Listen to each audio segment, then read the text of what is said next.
নমস্কার, সকলকে আমার স্নেহ প্রীতি ভালোবাসা জানিয়ে শুরু করছি আজকের ধর্মতত্ত্ব। ইদাং শরীরং রোগ মন্দিরম কুরু ইদাং দেব মন্দিরম। আজকে আলোচনা করিব স্নানের বিধি। উপর দিক হইতে স্নান করিতে হয়, আর তেল মাখিতে হয় নিচের দিক হইতে।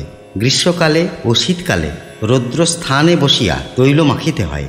গাত্রে তৈল মর্দন করিয়া দেহকে সূর্যালোকে গরম করিতে হয়, কারণ আমাদের দেহে ডি ভিটামিনের অত্যন্ত প্রয়োজন এবং ইহা সূর্যালোক ছাড়া পাওয়া যায় না। অতঃপর দেহে তৈলমর্দন পদ্ধতির কথা বলিতেছি। তুমি উত্তর বা পূর্ব দিকে সূর্যালোকে উপবেশন করো। বাম হাতের তালুতে সামান্য কিছু সরিষার তৈল গ্রহণ করো।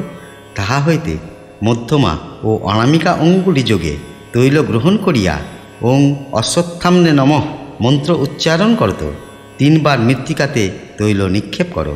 ওই তৈল অশ্বত্থামার কপাল দেশে পড়িবে, তখন তাহার জ্বালা নিবারিত হইবে।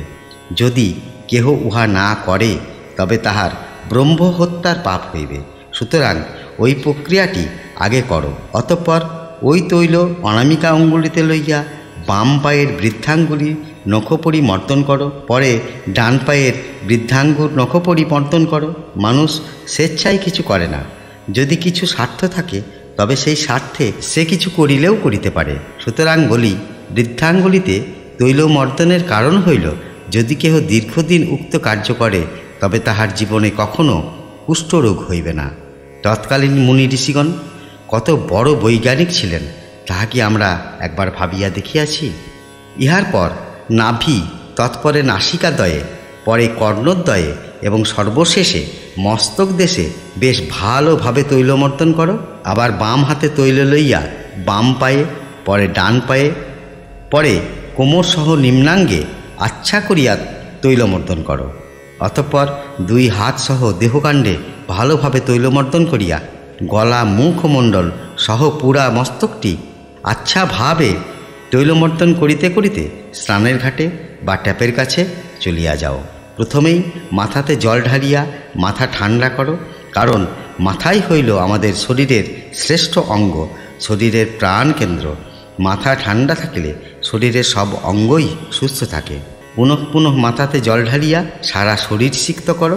পরে উত্তম করিয়া জোরে জোরে গামছা দিয়া গা রগড়াইতে থাকো। যতক্ষণ মস্তক সহ দেহ জল চাইবে ততক্ষণ জল ঢালিবে। এই হইল নিচের দিক হইতে তৈলমর্দন ও উপর দিক হইতে স্নান। কথায় বলে, নাভি সুখে নিদ্রা। নাভির সরসতা থাকিলে ভালো ঘুম হইবে। তাই নাভিতে তেল দাও। নাসিকাতে তেল দিলে নাসিকা হইতে রক্ত পড়িবে না, যাহাকে নাসা ভাঙা বলে। কানে তেল দিলে কানের সরসতা বজায় থাকিবে, কান কটকট করিয়া কামড়াইবে না। ইহার পর রাজধানীতে তেল না দিলে কি চলিবে? এইভাবেই সমাপ্ত হইল স্নান ও তৈলমর্দনের কাহিনী। আগামী পর্বে আমরা খাবার নিয়ম সম্বন্ধে আলোচনা করিব। ভালো থাকুন, সুস্থ থাকুন। নমস্কার।